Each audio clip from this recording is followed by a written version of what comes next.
പിന്നെ എന്തു പറഞ്ഞാലും സഖാവ് പിണറായി വിജയനെ കുറ്റം പറഞ്ഞില്ലെങ്കിൽ ഇവർക്ക് ഉറക്കം വരില്ല. ഇപ്പൊ വിജയൻ ആൻഡ് അസോസിയേറ്റ്സിനെ കൊണ്ടുപോയി പിണറായി വിജയൻ ആൻഡ് അസോസിയേറ്റ്സ് ആക്കി. നമ്മൾ എത്ര കണ്ടു അദ്ദേഹത്തെയും കുടുംബത്തെയും ആക്രമിക്കുന്നത്. അങ്ങനെ ആക്രമിക്കും തോറും അദ്ദേഹവും അദ്ദേഹത്തിന്റെ പാർട്ടിയും അദ്ദേഹത്തിന്റെ ഗവൺമെന്റും കരുത്തരായിട്ടേ ഉള്ളൂ. ദേവസ്വം മന്ത്രി വി എൻ വാസവൻ നിയമസഭയിൽ പറഞ്ഞത് അയ്യപ്പ സംഗമത്തിന് വേണ്ടി ദേവസ്വം ബോർഡിന്റെ ജനറൽ ഫണ്ടിൽ നിന്ന് എടുത്ത തുക തിരിച്ചടച്ചു എന്നാണ്. എന്നാൽ അങ്ങനെയല്ല എന്ന് ശബരിമല സ്പെഷ്യൽ കമ്മീഷണർ ഹൈക്കോടതിയെ അറിയിച്ചിരിക്കുകയാണ്. ഇവിടെ ശബരിമലയുമായി ബന്ധപ്പെട്ടുകൊണ്ട് ആഗോള അയ്യപ്പ സംഗമം നടത്താൻ ചെലവഴിച്ച തുക ഒരു രൂപത്തിലും ദേവസ്വം ബോർഡിന്റെ എടുക്കില്ല, ഗവൺമെന്റിന്റെ എടുക്കില്ല, മറിച്ച് മുഴുവൻ സ്പോൺസർഷിപ്പിലൂടെ കണ്ടെത്തുമെന്ന് തന്നെയാണ് ഈ ആഗോള അയ്യപ്പ സംഗമം നടക്കുന്നതിന് 2 ആഴ്ച മുമ്പ് ഹൈക്കോടതിക്ക് മുമ്പാകെ വന്ന വ്യത്യസ്തമായിട്ടുള്ള റിട്ട് പെറ്റീഷന്റെ വാദം മുഖത്ത് സൂചിപ്പിച്ചത്. അതേപോലെ തന്നെയാണ് മുന്നോട്ട് പോയിട്ടുള്ളത്. 1 രൂപ പോലും ദേവസ്വം ബോർഡിന്റെയോ ഗവൺമെന്റിന്റെയോ എടുത്തിട്ടില്ല. ഇതുമായി ബന്ധപ്പെട്ടുകൊണ്ടുള്ള അക്കൗണ്ടുകൾ ക്ലോസ് ചെയ്തിട്ടില്ല. ഈ വരുന്ന 17-ാം തീയതിയാണ് ദേവസ്വം ബോർഡ് ഇതുമായി ബന്ധപ്പെട്ടുകൊണ്ടുള്ള വരവ് ചെലവുകൾ ഓഡിറ്റ് ചെയ്യാനായി തീരുമാനിച്ചിരിക്കുന്നത്. അവിടെ 9/9/2025 ഹൈക്കോടതി ഈ കേസ് പരിഗണിച്ചപ്പോൾ, വ്യത്യസ്ത റിട്ട് പെറ്റീഷനുകൾ ഫയൽ പരിഗണിച്ചപ്പോൾ കൃത്യമായി ഓഡിറ്റിംഗിന് വിധേയമാക്കണം, ആ റിപ്പോർട്ട് ഈ ഹൈക്കോടതിയിൽ സമർപ്പിക്കണം എന്ന് സൂചിപ്പിച്ചിരുന്നു. അതിന്റെ ഭാഗമായി Devaswom auditing Vijayan and associates 45 ദിവസമാണ് ആദ്യം അനുവദിച്ചത്. അതിനുശേഷം 2 തവണ ടൈം എക്സ്റ്റെൻഡ് ചെയ്തു. ഒരു ഓഡിറ്റ് റിപ്പോർട്ട് എന്ന രൂപത്തിൽ സൂചിപ്പിച്ചു. പക്ഷേ ആ ഓഡിറ്റ് റിപ്പോർട്ടിന്റെ എല്ലാ സ്ഥലത്തും പറഞ്ഞിരിക്കുന്നത് ഫിസിക്കൽ വെരിഫിക്കേഷൻ നടത്താൻ കഴിഞ്ഞിട്ടില്ല, അതുപോലെ തന്നെ ഇതുമായി ബന്ധപ്പെട്ടുള്ള ബില്ലുകൾ പരിശോധിക്കാൻ കഴിഞ്ഞിട്ടില്ല, അതുപോലെ രേഖകൾ പരിശോധിക്കാൻ കഴിഞ്ഞിട്ടില്ല. അത്തരത്തിൽ സാധിക്കാത്ത കുറച്ച് കാര്യങ്ങളാണ് ചൂണ്ടിക്കാണിച്ചിരിക്കുന്നത്. ഒരു ഓഡിറ്റർക്ക് അത് സാധിച്ചിട്ടില്ലെങ്കിൽ ഒരു കാരണവശാലും ഇത്തരത്തിലുള്ള റിപ്പോർട്ട് തട്ടിക്കൂട്ടിയെടുത്ത് സ്പെഷ്യൽ കമ്മീഷണർ ഹൈക്കോടതിക്ക് കൊടുത്ത ആ റിപ്പോർട്ടിന്റെ പേജ് 2 6ാമത്തെ പാരഗ്രാഫ് നോക്കുക. Hence, the auditor could not verify the actual expenses incurred by the subcontractors in relation to the execution of the work. The auditor is unable to verify the agreement between IIIC and subcontractors since the same were not made available for audit. അപ്പോൾ ആദ്യം തന്നെ auditor could not verify actual expenses incurred by the sub contractors in relation to the execution of work. അപ്പോൾ താങ്കൾ എന്താ പറഞ്ഞത്? അതായത് ഈ വർക്കുമായി ബന്ധപ്പെട്ടുകൊണ്ട് ആദ്യം ചില പ്രപ്പോസൽസ് കൊടുക്കും, എസ്റ്റിമേറ്റ് കൊടുക്കും. ഇവിടെ ചില വാർത്തകൾ വരുന്നുണ്ടല്ലോ, മുഖ്യമന്ത്രിക്ക് കട്ടിലിന് ഇത്ര, മുഖ്യമന്ത്രിക്ക് കിടക്കയ്ക്ക് ഇത്ര, അതുപോലെ ഇന്ന പരിപാടിക്ക് ഇത്ര എന്നൊക്കെ പറഞ്ഞ് ചില വാർത്തകൾ വരുന്നുണ്ട്. പണ്ട് നമ്മൾ ഇത് ചൂരൽമല മുണ്ടക്കൈ കേസുമായി ബന്ധപ്പെട്ടുകൊണ്ട് അന്ന് ഗവൺമെന്റ് കൊടുത്ത എസ്റ്റിമേറ്റുമായി ബന്ധപ്പെട്ടുകൊണ്ട് ചില മാധ്യമങ്ങൾ, മാതൃഭൂമി ഉൾപ്പെടെ ചില വാർത്തകൾ പുറത്തുവിട്ടിരുന്നു. ശവസംസ്കാരത്തിന് വേണ്ടി ഇത്ര രൂപ, 90 ദിവസം ദുരിതാശ്വാസ ക്യാമ്പ് പ്രവർത്തിച്ചാൽ. അതുകൊണ്ട് ആധികാരികമായി പറയുന്നു. ഒറ്റ മിനിറ്റ്, ഞാൻ പറയട്ടെ. തുടക്കമല്ലേ, നിങ്ങൾ എനിക്ക് എന്റെ ഭാഗത്ത് പറയണല്ലോ. ഒറ്റ ചോദ്യമല്ല, എനിക്ക് ഉത്തരം നിരവധിയുണ്ട്. ഒരു ഓഡിറ്റർ എസ്റ്റിമേറ്റ് ആണോ ഓഡിറ്റ് ചെയ്യുക? അല്ല, ഒറ്റ മിനിറ്റ്, ചോദ്യം ഒറ്റ മിനിറ്റ്. താങ്കൾക്ക് അല്ല, ഞാൻ ചോദിക്കട്ടെ, താങ്കൾക്ക് ഒറ്റ ചോദ്യം ഉള്ളായിരിക്കാം, പക്ഷെ എനിക്ക് ഉത്തരം നിരവധിയുണ്ട്. കാരണം ഞാൻ റെപ്രസെന്റ് ചെയ്തു വന്നത് എന്റെ പാർട്ടിയാണ്. അതുകൊണ്ട് നിങ്ങളുടെ ഒറ്റ ചോദ്യത്തിന് മറുപടി പറയാൻ മാത്രമല്ല വന്നിരിക്കുന്നത്. നിങ്ങൾ മാതൃഭൂമി ഒരു വാർത്ത കൊടുത്തിരുന്നല്ലോ, നന്ദഗോവിന്ദം ഭജനം, ആ ഭജന നടത്തി, ആ ഭജനം നടത്താതെ പൈസ വാങ്ങിച്ചു എന്നതുൾപ്പെടെ മാതൃഭൂമി ചാനൽ ഉൾപ്പെടെ നിരവധി വാർത്ത കൊടുത്തല്ലോ. നടത്തിയിട്ടില്ല. ആരാ നടത്തിയെന്ന് പറഞ്ഞത്? ഈ ഓഡിറ്റർ എന്ന് പറഞ്ഞ വ്യക്തി, ആ മഹാൻ ഒരു തരത്തിലും ഒരു ഫയലും പരിശോധിക്കാതെ, ഒരു ബില്ലും പരിശോധിക്കാതെ, ദേവസ്വം ബോർഡുമായിട്ട് എക്സ്പ്ലനേഷൻ ചോദിക്കാതെ, അല്ലെങ്കിൽ ദേവസ്വം ബോർഡിന് മുന്നിൽ തന്റെ ഓഡിറ്റ് റിപ്പോർട്ട് ഹാജരാക്കി whether it is correct or not എന്ന് വെരിഫൈ ചെയ്യാതെ ഹൈക്കോടതിയിൽ കൊണ്ടുപോയി സമർപ്പിച്ചു. ഇതേ വാദം തന്നെയാണ് ദേവസ്വം ബോർഡ് ഹൈക്കോടതിയിൽ പറഞ്ഞത്. ഞങ്ങളുടെ കയ്യിൽ ഇതുമായി ബന്ധപ്പെട്ടുകൊണ്ട് വന്ന വരവ് ചെലവ് കൃത്യമായിട്ടുണ്ട്, ഓരോ ബില്ലുമുണ്ട്. ഞങ്ങൾ അത് 17/2/2026 വെരിഫൈ ചെയ്യാൻ പോകുന്നേ ഉള്ളൂ. അതുകൊണ്ട് we are not aware about this auditor report which was filed before the honourable high court എന്ന് തന്നെയാണ് പറഞ്ഞത്. ആ ഡിവിഷൻ ബെഞ്ചിന്റെ ഇടക്കാല ഉത്തരവിന്റെ 8ാമത്തെ പാരഗ്രാഫ് താങ്കൾ വായിച്ചു നോക്കിയേ. ആ ലാസ്റ്റ് പാരഗ്രാഫ്, ആ പാരഗ്രാഫിൽ പറഞ്ഞിട്ടുണ്ട് ഇതുമായി ബന്ധപ്പെട്ടുള്ള എക്സ്പ്ലനേഷൻ ഹൈക്കോടതി കൃത്യമായി ദേവസ്വം ബോർഡ് പറയട്ടെ. 2, ഓഡിറ്റുമായി ബന്ധപ്പെട്ടുകൊണ്ട് ഗവൺമെന്റിന്റെ ഒരു പ്രൊസീജിയർ ഉണ്ട്. Having perused the auditors report placed before us pursuant to the directions issued by this court and noting the nature of the qualifications observance record therein, we are of the view that explanations and clarifications are required not only by the Devasam Board but also the Kerala State Audit Department so that appropriate directions may be considered and issued by this court in the matter of financial accountability. ഇതൊക്കെ ഗവൺമെന്റിന് ഒരു രീതിയുണ്ട്. എന്റെ കയ്യിൽ കിട്ടിയ കണക്കിത്ര, എനിക്ക് പോയി പരിശോധിക്കാൻ സമയം കിട്ടിയില്ല, എനിക്ക് അങ്ങോട്ട് പോകാൻ പറ്റിയില്ല, ഫയൽ നോക്കാൻ പറ്റിയില്ല, പക്ഷെ കോടതി 45 ദിവസം എന്ന് പറഞ്ഞുകൊണ്ട് ഞാൻ ഈ തട്ടിക്കൂട്ട് റിപ്പോർട്ട് തരിക എന്ന് പറഞ്ഞാൽ ആ റിപ്പോർട്ട് ഹാജരാക്കിയവരോട് ചോദ്യം ചോദിക്കുക. Devaswom board government not liable to answer this question. എനിക്കറിയില്ല. എന്തായാലും ഈ വാർത്തകളൊക്കെ വരുന്നത് ഞാൻ അടുത്ത ആളിലേക്ക് പോവാണ് ചോദ്യം ചോദിക്കാനായി. ഒരു വിശദീകരണമാണ്. ഈ വാർത്തകളൊക്കെ വരുന്നത് ശബരിമല സ്പെഷ്യൽ വാർത്തകൾ മുഴുവൻ വ്യാജമാണ്, മുഴുവൻ വ്യാജ വാർത്ത. നിങ്ങൾ തന്നെ തിരുത്തി പറയേണ്ടി വരും. ഓഡിറ്റ് വ്യാജമാണ്, വാർത്ത വ്യാജം. നിങ്ങൾ തിരുത്തി പറയേണ്ടി വരും. വ്യാജത്തിന്റെ ഡെഫിനിഷൻ എന്താ പറയൂ? കേരള ഹൈക്കോടതി ശബരിമല സ്പെഷ്യൽ കമ്മീഷണർ കൊടുത്തത് വ്യാജ കാര്യമാണ്. ഉള്ളടക്കം വ്യാജമാണ്. ശബരിമല സ്പെഷ്യൽ കമ്മീഷണർ കേരള ഹൈക്കോടതിയിൽ കൊടുത്തത് വ്യാജ റിപ്പോർട്ടാണോ? കേരള ഹൈക്കോടതിക്ക് മുമ്പാകെ ശബരിമല സ്പെഷ്യൽ കമ്മീഷണർ കൊടുത്തത് വ്യാജ റിപ്പോർട്ടാണോ? അല്ലയോ? Yes or no? Sabarimala special commissioner Kerala ഹൈക്കോടതിന് മുമ്പിൽ കൊടുത്തത് വ്യാജ റിപ്പോർട്ടാണോ? കൃത്യമായി പറയുന്നു.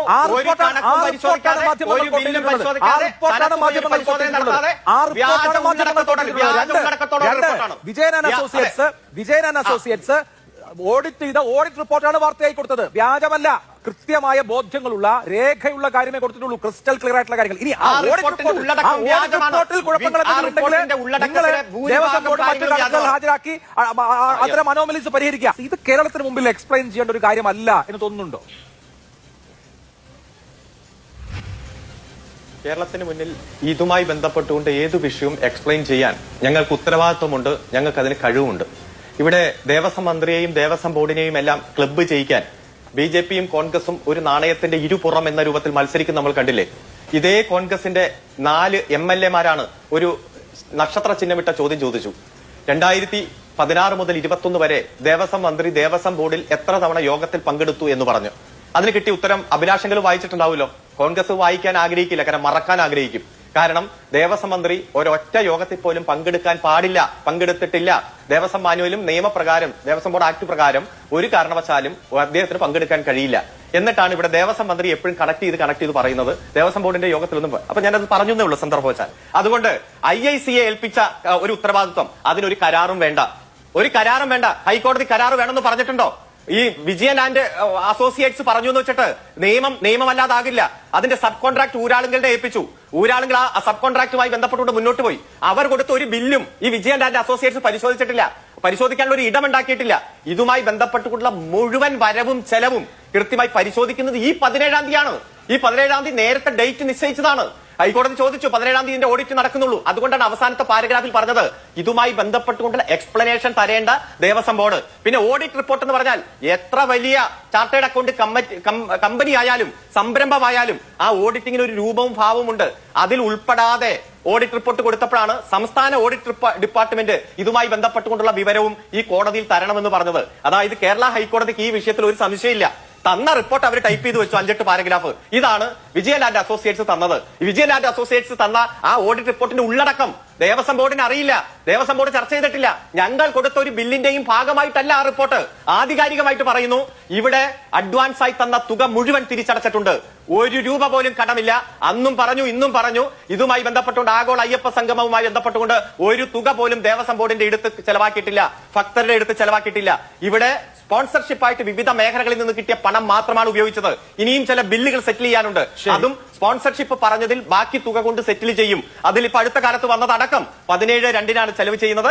ഇത് ആഗോള അയ്യപ്പ സംഗമം വന്നപ്പോ തന്നെ ചിലർക്ക് ഹാലിളകി. 4-5 പേര് ഹൈക്കോടതിയിൽ പോയി, 4-5 പേര് ഇതിന്റെ പ്രസ്താവനയായിട്ട് ഇറങ്ങി. അതാണ് ഇതാണെന്ന് പറഞ്ഞ് തെറ്റിദ്ധരിപ്പിച്ചു. അവർക്ക് ആ ഹാലിളകും. കാരണം ഒറ്റ കാര്യം, ഇന്ത്യയിൽ ഒരു റെയിൽവേ പദ്ധതി സംസ്ഥാന ഗവൺമെന്റ് പണം മുടക്കുന്നുണ്ടെങ്കിൽ ശബരി റെയിലുമായി ബന്ധപ്പെട്ടുകൊണ്ടാണ്. പദ്ധതി പണം നമ്മൾ കൊടുത്തുകൊണ്ട് ഭൂമി ഏറ്റെടുക്കാൻ പോകുകയാണ്. അവിടെ വിമാനത്താവളം വരാൻ പോകുന്നു. അത്തരത്തിൽ വികസനം വരുമ്പോ ഇത് സഹിക്കാൻ പറ്റാത്ത കോൺഗ്രസും BJPയും പല നമ്പറുമായിട്ട് ഇറങ്ങും. ആ നമ്പറിനൊക്കെ നേരിടാനുള്ള കരുത്തുണ്ട്. ശരി, അങ്ങ് പറഞ്ഞ വാദം ഒരു ബില്ലും പരിശോധിച്ചിട്ടില്ല, ബില്ലൊന്നും പരിശോധിക്കാതെയാണ് വിജയൻ ആൻഡ് അസോസിയേറ്റ്സ് ഇങ്ങനെ ഒരു റിപ്പോർട്ടിലേക്ക് എത്തിയത്. നോക്കൂ 10-ാമത്തെ പാരഗ്രാഫ്. ഞാൻ ആ ഓഡിറ്റ് റിപ്പോർട്ട് അല്ല കേട്ടോ വായിക്കുന്നത്. ദേവസ്വം കമ്മീഷണർ ഹൈക്കോടതിയിൽ കൊടുത്തിട്ടുള്ള റിപ്പോർട്ട്. അതിൽ പറയുന്നു discrepancies are noticed when compared with the actual bill of quantity which is the base document of the verification. ഏത് ആക്ച്വൽ ബിൽസ് ആണ്? Base document verification with corresponding invoices submitted along with the head wise breakup of expenditure placed by sub contractor Kerala arts and craft village. നോക്കൂ, അതിന്റെ അർത്ഥം എന്ന് പറയുന്നത് sub contractor എടുത്തിട്ടുള്ള Kerala arts and crafts village നൽകിയിട്ടുള്ള head wise breakup ഉള്ള ബില്ലും primary ഏജൻസിയായ IIIC നൽകിയ ആക്ച്വൽ ബില്ലും തമ്മിൽ കമ്പയർ ചെയ്യുമ്പോൾ അതിൽ പൊരുത്തക്കേടുകൾ ഉണ്ട് എന്ന് പറഞ്ഞാൽ ബില്ലൊന്നും പരിശോധിക്കാതെയാണോ 2 ബില്ലുകൾ തമ്മിലുള്ള പൊരുത്തക്കേട് കോടതി മുമ്പാകെ പറയുക? ഇനി ഏതാണ് ആ പൊരുത്തക്കേട് അങ്ങ് ചോദിച്ചാൽ ഞാൻ അതിന്റെ വിശദാംശങ്ങൾ ഓഡിറ്റ് റിപ്പോർട്ടിലുണ്ട്, അത് പറയുകയും ചെയ്യാം. ഒറ്റ കാര്യം, ഞാൻ ആദ്യം വായിച്ചല്ലോ 2-ാം പാരഗ്രാഫിലെ 6-ാം sentence. Hence the auditor could not verify the actual expenses incurred by the subcontractors in relation to the execution of the work എന്ന് പറഞ്ഞാൽ ഏതോ ബില്ല് നോക്കിയിട്ടുണ്ടാവും. ഫുഡ് ബാറ്റയുടെ കാര്യം, daily food allowance IIIC claim ചെയ്തിരിക്കുന്നത് 73,780 രൂപയാണ്. സബ് കോൺട്രാക്ടറുടെ സ്ഥാപനത്തിന്റെ കണക്കനുസരിച്ച് അത് 5,939 രൂപ മാത്രമാണ്. അതിൽ ഈ സബ് കോൺട്രാക്ട് ഒരു ഏജൻസി മാത്രമാണ് എടുത്തത് എന്നെന്തെങ്കിലും രേഖ താങ്കളുടെ കൈവശമുണ്ടോ? ഇല്ല, ഇത് ഒരു കോൺട്രാക്ട് പ്രൈമറി കോൺട്രാക്ട് ഭക്ഷണത്തിന്റെ തന്നെ കോൺട്രാക്ട്. ഒറ്റ മിനിറ്റ് ഞാൻ പറയട്ടെ. അല്ല ഒറ്റ മിനിറ്റ്, നിങ്ങൾ എന്തിനാണ് അസ്വസ്ഥപ്പെടണേ? സമയമുണ്ടല്ലോ, ഞാൻ ഇറങ്ങി പോകുന്നല്ലോ. ഇപ്പൊ ഫുഡിന്റെ കോൺട്രാക്ട്, ഒറ്റ മിനിറ്റ് ഒന്ന് കേൾക്കൂ താങ്കൾ. ഫുഡിന്റെ കോൺട്രാക്ട് രാവിലെ പ്രഭാത ഭക്ഷണം ഏൽപ്പിക്കുന്ന ഏജൻസി തന്നെ ആകണമെന്നില്ല ഉച്ചയ്ക്ക് ലഞ്ച് കൊടുക്കുന്നത്. ലഞ്ച് ഏൽപ്പിക്കുന്ന ഏജൻസി തന്നെ ആകണമെന്നില്ല വൈകുന്നേരം. ഇതുമായി ബന്ധപ്പെട്ടുകൊണ്ട് എന്ത് അനോമലി ഉണ്ടെങ്കിലും അതുമായി ബന്ധപ്പെട്ടുള്ള മുഴുവൻ രേഖയും ദേവസ്വം ബോർഡിന്റെ കയ്യിൽ ഉണ്ട് എന്നും ഈ 17-ാം തീയതി അത് ചർച്ച ചെയ്ത് പരിഹരിച്ച ഓഡിറ്റ് റിപ്പോർട്ട് ഇതാണ് ഓഡിറ്റ് ചെയ്യേണ്ടത് എന്ന് പറഞ്ഞു കൊടുക്കുമെന്നും അതിന് സംസ്ഥാന ഓഡിറ്റിംഗ് അതോറിറ്റിയുടെ ഒരു പാറ്റേൺ ഉണ്ട് എന്നും ആ പാറ്റേൺ അനുസരിച്ച് തന്നെ മുഴുവൻ ഒരു പ്രൈമറി ഓഡിറ്റിംഗ് പൂർത്തീകരിച്ച് തന്നെ ദേവസ്വം ബോർഡിന്റെ കയ്യിൽ രേഖകളുണ്ട് എന്ന് അസന്നിഗ്ധമായിട്ട് പറയുകയാണ്. അതുകൊണ്ട് ദേവസ്വം ബോർഡ് അറിയാത്ത ഒരു റിപ്പോർട്ട് ഹൈക്കോടതിയിൽ കൊണ്ടേ കൊടുത്തു. ഹൈക്കോടതി അത് ഉത്തരവിന്റെ ഭാഗമാക്കിയിട്ട് എന്താ പറഞ്ഞത്? നിങ്ങളുടെ എക്സ്പ്ലനേഷൻ നിങ്ങൾ പറയണതേ പറഞ്ഞിട്ടുള്ളൂ, തെറ്റാണെന്ന് ഹൈക്കോടതി പറഞ്ഞിട്ടില്ല. അല്ല അരുൺകുമാർ, വിജയൻ ആൻഡ് അസോസിയേറ്റ്സ് എന്ന് പറയുന്നത് പ്രൈമറി സ്കൂൾ കുട്ടികളൊന്നും അല്ലല്ലോ. ഒരു ഓഡിറ്റിംഗ് ഫേം, എനിക്കറിയില്ല, ഒരു ഓഡിറ്റ് റിപ്പോർട്ടിൽ ഹൈക്കോടതി മുമ്പാകെയൊക്കെ വരുന്ന ഇത്രയും പ്രധാനപ്പെട്ട ഒരു ഓഡിറ്റ് റിപ്പോർട്ടിൽ അങ്ങനെ അത്രയും വലിയ മണ്ടത്തരമൊക്കെ വരും എന്ന് അങ്ങ് എനിക്കത് ദഹിക്കുന്ന കാര്യമല്ല. ഒറ്റ കാര്യം മതി. ഈ ഓഡിറ്റ് റിപ്പോർട്ട്, അതായത് ഹൈക്കോടതിയിൽ പ്രൊഡ്യൂസ് ചെയ്ത വിജയൻ ആൻഡ് അസോസിയേറ്റ്സിന്റെ audit report Devaswom board verify ചെയ്തുവെന്നോ ദേവസ്വം ബോർഡ് അംഗീകരിച്ചുവെന്നോ ഇന്ന ദിവസം നടന്ന യോഗത്തിൽ അത് പരിഗണിച്ചു എന്നോ കാണിക്കുന്ന എന്തെങ്കിലും ഒരു എഴുത്ത് അല്ലെങ്കിൽ എന്തെങ്കിലും അതിലൊരു അറ്റസ്റ്റേഷൻ താങ്കൾക്ക് കാണിച്ചു തരാൻ പറ്റും? അല്ല, അപ്പോ ഈ ഓഡിറ്റ് റിപ്പോർട്ട് സ്പെഷ്യൽ കമ്മീഷണർക്കാണോ കൊടുത്തത്? ഒന്നുമില്ല, നേരിട്ട് സ്പെഷ്യൽ കമ്മീഷണർക്കാണോ അപ്പോ ഓഡിറ്റ് റിപ്പോർട്ട് കൊടുത്തത് വിജയൻ ആൻഡ് അസോസിയേറ്റ്സ്? അതാണ് പ്രശ്നം. ഹൈക്കോടതിക്കാണ്. അങ്ങനെ പറ്റില്ലല്ലോ. അല്ല, ഞങ്ങൾക്കറിയില്ല. ശരി, അറിയാത്ത കാര്യങ്ങൾ നമ്മൾ അങ്ങോട്ടും ഇങ്ങോട്ടും സംസാരിച്ചിട്ട് കാര്യമില്ല. ഞാൻ മനസ്സിലാക്കുന്നത് ദേവസ്വം കമ്മീഷണർ റിപ്പോർട്ട് വാങ്ങിച്ചതാണ്. ഒരു അരമിനിറ്റ്. അല്ല, പെർമിറ്റ് മീ ഹാഫ് മിനിറ്റ്. ശരി. ഇന്ന് മുൻ ദേവസ്വം പ്രസിഡന്റ് പത്രസമ്മേളനം നടത്തി എന്താ പറഞ്ഞത്? പത്രസമ്മേളനം നടത്തി പറഞ്ഞെന്താ? ഇതുമായി ബന്ധപ്പെട്ടുകൊണ്ട് ദേവസ്വം ബോർഡ് അറിഞ്ഞിട്ടില്ല, ഞങ്ങൾ ഡിസ്കസ് ചെയ്തിട്ടില്ല, ഞങ്ങളുടെ പരിഗണനാ വിഷയമായിട്ട് വന്നിട്ടില്ല, മുഴുവൻ ബില്ലും രേഖയും ഞങ്ങളുടെ കയ്യിലുണ്ട്, അതുകൊണ്ട് ഞങ്ങൾ 17-ാം തീയതി ചർച്ച ചെയ്യാൻ പോകുന്നു. പിന്നെ ഇതെങ്ങനെ ധൃതി പിടിച്ച് 2 എക്സ്റ്റൻഷൻ കിട്ടിയിട്ടും ഹൈക്കോടതി മുമ്പാകെ സ്പെഷ്യൽ കമ്മീഷണർ കൊടുത്തു എന്നതിൽ ഞങ്ങൾക്ക് സംശയമുണ്ട്. അയ്യപ്പ സംഗമത്തിന്റെ പേരിൽ താജിൽ കൊടുക്കാനുള്ള ഇനിയുള്ള ബാക്കി ബില്ല് എന്ന് പറയുന്നത് 5,24,776 രൂപയാണ്. 15 രാജ്യങ്ങൾ, ആ രാജ്യങ്ങളിൽ നിന്നുള്ള പ്രതിനിധികൾ, അതുപോലെ തന്നെ ഇന്ത്യയിലെ 14 സംസ്ഥാനങ്ങളിൽ നിന്നുള്ള പ്രതിനിധികൾ, 4,126 പേരാണ് രജിസ്റ്റർ ചെയ്തത്. അത്രയും പേർക്ക് നമ്മൾ ശബരിമല പ്രസാദം കൊടുത്തതിന്റെ കണക്ക് ഇവിടെ പറഞ്ഞല്ലോ, അത്രയും കൊടുത്ത് കണക്ക് പെട്ടില്ല എന്നൊക്കെ പറഞ്ഞു. അപ്പൊ ഇത്രയും നാൾ അവർ പറഞ്ഞത് ആളുകൾ ആരും വന്നിട്ടുണ്ടായിരുന്നില്ല, കസേര മുഴുവൻ കാര്യമായിരുന്നു. ഇത്രയും പേര് അപ്പം അരവിണയും മേടിച്ചിട്ടുണ്ടെങ്കിൽ അത്രയും പേര് വന്നു, അതിൽ നിന്ന് തന്നെ ഊഹിക്കാം. ഇവിടെ ഒറ്റ മിനിറ്റ്, ഞാൻ പറഞ്ഞല്ല, ഒരു മിനിറ്റ് വേണ്ട, നിക്ക്. നല്ല സൗഹൃദമുണ്ട് കോൺഗ്രസിന്റെ പ്രതിനിധി. അല്ല വേണ്ട, കോൺഗ്രസിന്റെ പ്രതിനിധി പറഞ്ഞോളാം. താൻ തന്റെ സുഹൃത്തല്ലെന്നൊന്നും അല്ല ഞാൻ പറഞ്ഞത്, എന്റെ ആത്മാർത്ഥ സുഹൃത്തുക്കളാണ് നിങ്ങൾ. ബിജെപിയുടെ പ്രതിനിധിയും എന്റെ ആത്മാർത്ഥ സുഹൃത്താണ്. പക്ഷെ ഇതിന്റെ ഇടയിൽ താങ്കൾ ഇടപെടണ്ട, വളരെ സ്നേഹത്തോടെ. കാരണം നിങ്ങൾ പറഞ്ഞ എല്ലാ തെറ്റും ഞാൻ കേട്ടോണ്ടിരുന്നതാണ്. അതുകൊണ്ട് ഇവിടെ ആഗോള അയ്യപ്പ സംഘം നടത്തിയത് 3 ലക്ഷ്യമാണ്. ഒന്ന്, ആഗോള തീർത്ഥാടന കേന്ദ്രമായിട്ട് ശബരിമലയെ മാറ്റാൻ. എന്നിട്ട് എന്താ പറഞ്ഞത്? ഇത് നടന്നത് സെപ്റ്റംബറിൽ, ഇപ്പൊ സംസാരിക്കുന്നത് ഫെബ്രുവരിയിൽ. ഇപ്പൊ പറയാണ് ഫെബ്രുവരി 4-5 മാസമായപ്പോഴേക്കും ആഗോള അയ്യപ്പ തീർത്ഥാടന കേന്ദ്രമായിട്ട് മാറിയില്ലല്ലോ. മിസ്റ്റർ കോൺഗ്രസ് പ്രതിനിധി ഒന്ന് ക്ഷമിക്ക്, അത് മാറും. ഞാൻ ആദ്യം സൂചിപ്പിച്ചില്ലേ, ആ ശബരി റെയിലൊക്കെ അങ്ങ് വന്നോട്ടെ. ഇന്ത്യയിൽ ഒരു റെയിൽവേ പദ്ധതിക്ക് സംസ്ഥാനം പണം മുടക്കുന്നുണ്ടെങ്കിൽ അത് ആദ്യ പദ്ധതിയായി ആ പകുതി തുക അങ്ങ് ഡെപ്പോസിറ്റ് ചെയ്തു. കിഫ്ബി ഡെപ്പോസിറ്റ് ചെയ്ത് കഴിഞ്ഞു. വിമാനത്താവളം, അതിന്റെ എല്ലാവിധ പഠനങ്ങളും പൂർത്തീകരിച്ച് അടുത്ത ഘട്ടത്തിലേക്ക് കടക്കുക. ലോകത്തുള്ള ഏത് ഭക്തൻ വന്നാലും സ്വൈര്യമായി ശബരിമലയിൽ ഒരു തടസ്സമില്ലാതെ ദർശനം നടത്താൻ പറ്റുന്ന തരത്തിലേക്ക് മാറി ഈ മണ്ഡലകാലം. അഭിലാഷ് ഓർമ്മയുണ്ടോ?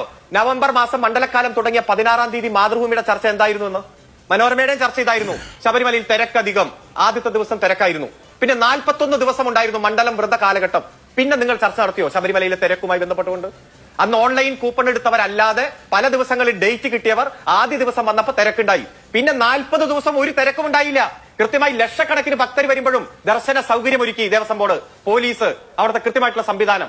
അങ്ങനെ ഈ ലോകത്തുനിന്ന് എവിടെ നിന്ന് ദർശനത്തിന് വന്നാലും അവർക്ക് കൃത്യമായി സ്വൈര്യമായി ദർശനം നടത്താനുള്ള സാഹചര്യം, എല്ലാ തരത്തിലുള്ള വികസന പ്രവർത്തനം. പിന്നെ എന്താ മാസ്റ്റർ പ്ലാൻ? ഞങ്ങൾക്കറിയോ മാസ്റ്റർ പ്ലാൻ ഓരോ വർഷവും നടപ്പാക്കുന്ന പ്ലാൻ അല്ലാതെ എക്സ്ട്രാ പ്ലാനുകളുണ്ട്. അത് നടപ്പാക്കിക്കാനും വിദേശ സഹായമടക്കം ഭക്തന്മാരുടെ കൃത്യമായിട്ടുള്ള ഒരു അക്കോമഡേഷൻ കിട്ടാൻ വേണ്ടിയിട്ടാണ് ഇത്തരം പദ്ധതികൾ. അല്ലാതെ 2 ദിവസം ആഗോള അയ്യപ്പ സംഘം നടത്തിക്കൊണ്ട് ഗവൺമെന്റിന് മറ്റൊരു ക്രെഡിറ്റ് ഉണ്ടാക്കാൻ പറ്റിയിട്ടല്ല. പിന്നെ എന്തു പറഞ്ഞാലും സഖാവ് പിണറായി വിജയനെ കുറ്റം പറഞ്ഞില്ലെങ്കിൽ ഇവർക്ക് ഉറക്കം വരില്ല. ഇപ്പൊ വിജയൻ ആൻഡ് അസോസിയേറ്റ്സിനെ കൊണ്ടുപോയി പിണറായി വിജയൻ ആൻഡ് അസോസിയേറ്റ്സ് ആക്കി നമ്മൾ എത്ര കണ്ടു അദ്ദേഹത്തെയും കുടുംബത്തെയും ആക്രമിക്കുന്നത്. അങ്ങനെ ആക്രമിക്കുന്തോറും അദ്ദേഹവും അദ്ദേഹത്തിന്റെ പാർട്ടിയും അദ്ദേഹത്തിന്റെ ഗവൺമെന്റും കരുത്തരായിട്ടേ ഉള്ളൂ. അതുകൊണ്ട് ഏറ്റവും ആധികാരികമായി പറയുന്നു, 1 രൂപ പോലും ദേവസ്വം ബോർഡിന്റെ എടുക്കില്ല. ഒരു രൂപ പോലും ഭക്തന്മാരുടെ എടുക്കില്ല. പിന്നെ വിദേശ പ്രതിനിധികൾ അടക്കം വരുമ്പോൾ അവർക്ക് അക്കോമഡേഷൻ 4000-ഓളം പേർക്ക് അക്കോമഡേഷൻ ഉണ്ടാക്കാൻ തൊട്ടടുത്ത ഹോട്ടലുകൾ തൊട്ടടുത്ത ജില്ലയിൽ വരെ ചിലപ്പോൾ താമസിക്കേണ്ടി വരും. ആ താമസിക്കുമ്പോൾ കിട്ടാവുന്ന നല്ല റൂമുകൾ എടുക്കും. അതിലൊന്നും സ്പോൺസർഷിപ്പാണ് മുഴുവൻ. ഒരു രൂപ പോലും എന്റെയോ അഭിലാഷിന്റെയോ നികുതി പണത്തിൽ നിന്ന് പോകില്ല. ഈ ചർച്ചയിൽ പങ്കെടുക്കുന്ന സുഹൃത്തുക്കളുടെ നികുതി പണത്തിൽ നിന്ന് പോകില്ല എന്ന് പറഞ്ഞാൽ ഇതുവരെ 4 കോടി രൂപ കിട്ടിയിട്ടുണ്ട്, ഇനിയും കിട്ടാനുണ്ട്. ഒരു രൂപ പോലും മറ്റാരുടെയും എടുക്കില്ല. അത്തരത്തിൽ തന്നെ ഈ പദ്ധതി പൂർത്തീകരിക്കും. 17-ാം തീയതി ഓഡിറ്റിംഗ് നടത്തും. അടുത്ത ഹൈക്കോടതിയുടെ സിറ്റിംഗിൽ വെച്ച് കോടതിയെ ബോധ്യപ്പെടുത്തും. അതിന്റെ ഉത്തരവാദിത്വം ഞങ്ങൾക്കുണ്ട്. തങ്ങളുടെ കയ്യിലുള്ള റിപ്പോർട്ടിന്റെ 5-ാം പേജിലെ 12-ാമത് പാരഗ്രാഫ് താങ്കൾ ഒന്ന് വായിച്ചു നോക്കുക. ആ പാരഗ്രാഫുമായി ബന്ധപ്പെട്ടുകൊണ്ട് ഓഡിറ്റ് റിപ്പോർട്ടും അതോടൊപ്പം തന്നെ സ്പെഷ്യൽ കമ്മീഷനും കൊടുത്തിരിക്കുന്ന റിപ്പോർട്ടൊക്കെ വിരുദ്ധമാണ്. ഒന്ന് വായിച്ചു നോക്കിയേ. We have not received any confirmation regarding the treatment of income tax credit related to Agola Ayyappa Sangamam whether the same has been adjusted against the general fund received from the Travancore Devaswom. അതൊന്ന് വായിച്ചു നോക്കുക. അതിന്റെ അടിയിൽ മറ്റേ ദേവസ്വം സ്പെഷ്യൽ കമ്മീഷൻ കൊടുത്ത റിപ്പോർട്ട് വേറെ. ഇതുമായി ബന്ധപ്പെട്ടുകൊണ്ട് കൃത്യമായ രേഖ ദേവസ്വം ബോർഡിന്റെ കയ്യിലുണ്ടെന്നും അത് 17-ാം തീയതി അത് വെരിഫൈ ചെയ്യാൻ പോകുക. അപ്പൊ കിട്ടുന്ന വിവരം വെച്ചിട്ട് റിപ്പോർട്ട് കൊടുക്കുക. അതിലേക്ക് ഇപ്പൊ മെറിറ്റിലേക്ക് പോകണ്ട. ഞങ്ങൾ ആധികാരികമായിട്ട് പറയുന്നു, ഇതുമായി ബന്ധപ്പെട്ടുകൊണ്ട് ഒരു നയാ പൈസ ആരുടെയും ചെലവാക്കില്ല. അത് കൃത്യമായി സ്പോൺസറിംഗ് അതിന്റെ ഭാഗമായി പത്ത് നടപ്പാക്കുക. അതിന്റെ ഗുണം ഈ കേരളത്തിന് ദേവസ്വം ബോർഡിന് കൃത്യമായി വരും. അത് അധികം വിദൂരത്തല്ല, അടുത്ത കാലത്ത് തന്നെ വരും. റെയിൽവേ സ്റ്റേഷൻ, റെയിൽവേ താവളം വരും, വിമാനത്താവളം വരും.